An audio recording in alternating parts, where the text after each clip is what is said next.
diabetes meningkat 100% dengan jumlahnya kini mencecah 3 juta orang. Kajian Kementerian Kesihatan turut mengkategorikan penyakit ini sebagai antara penyakit paling berbahaya. Justru kemajuan teknologi perubatan terus mengenal pasti pelbagai kaedah rawatan yang paling efektif. Yang terbaru, kaedah rawatan menggunakan ozon. Penyakit kencing manis menyerang secara senyap tanpa menunjukkan simptom ketara. Antara puncanya, obesiti, mempunyai tahap kolesterol tinggi, menghidap hipertensi serta mengamalkan gaya hidup tidak sihat. Bagi mereka yang tidak aktif serta wanita yang mempunyai sejarah diabetes semasa mengandung, turut berisiko menghidap penyakit kencing manis. Rawatan penyakit ini menggunakan ozon mampu meningkatkan imuniti dan menjadikan sel darah lebih mudah masuk ke tisu tubuh. Penemuan penyelidikan juga mendapati ozon merupakan super oksigen yang diperlukan tubuh. Darah akan disedut masuk ke dalam sebuah mesin ozon dipanggil ibu sel. Kemudian darah tersebut akan ditapis bagi menyingkirkan sel lemak, kolesterol, asid urik, toksin dan bahan buangan. Darah yang disaring akan dialirkan semula ke dalam tubuh selepas selesai proses pengoksigenan dan pengozonan melalui mesin itu. Prosesnya mudah, selamat, berkesan dan hanya mengambil masa selama sejam.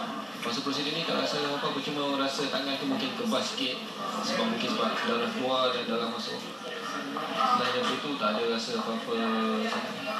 Abdul Hamid Ahmad, pengidap kencing manis, mengambil keputusan mencuba rawatan ozon selepas yakin melihat penyakit ahli keluarga terdekat sembuh.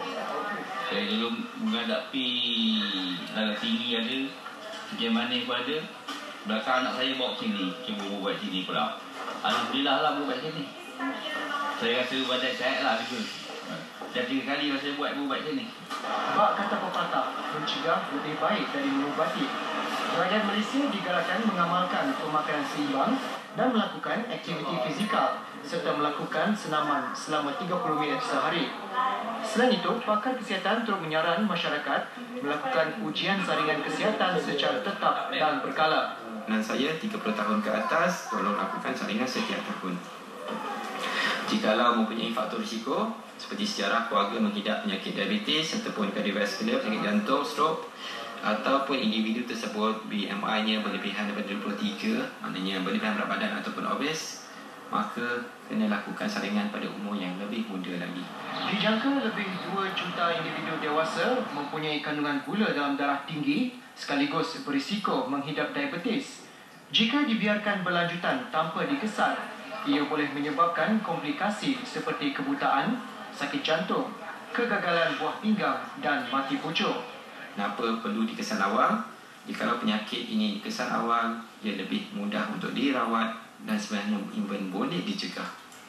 Selaras dengan tema Hari Diabetes Dunia yang akan disambut seluruh dunia esok, cegah diabetes, bertindaklah sekarang, masyarakat disaran mulakan tabiat membuat pemeriksaan berkala setiap tahun di klinik kesihatan.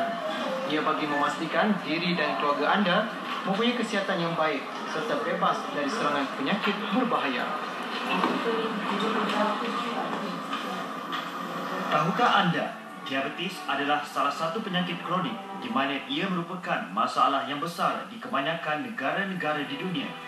Diabetes adalah satu keadaan di mana tahap gula di dalam darah anda adalah tinggi dari normal. Ia adalah satu daripada faktor utama untuk mendapat sakit jantung atau angin ahmad. Diabetes berlaku apabila pankreas dalam badan tidak lagi menghasilkan insulin atau badan tidak boleh menggunakan insulin sendiri dengan berkesan. Faktor utama berlakunya penyakit ini adalah mempunyai sejarah ahli keluarga mengidap diabetes, berlebihan berat badan, mengidap hipertensi, mempunyai tahap kolesterol yang tinggi dan gaya hidup yang tidak aktif. Bilangan rakyat Malaysia yang mengidap diabetes terus meningkat setiap tahun. Tahun 2006 menyaksikan 1.5 juta. Tahun 2011 anggaran 3 juta. Maka jagalah kesihatan anda kerana itu tanggungjawab anda sendiri. Pesanan khas Kementerian Kemajuan Luar Bandar dan Wilayah sempena lawatan kerja yang amat berhormat Datuk Seri Najib Tun Haji Abdul Razak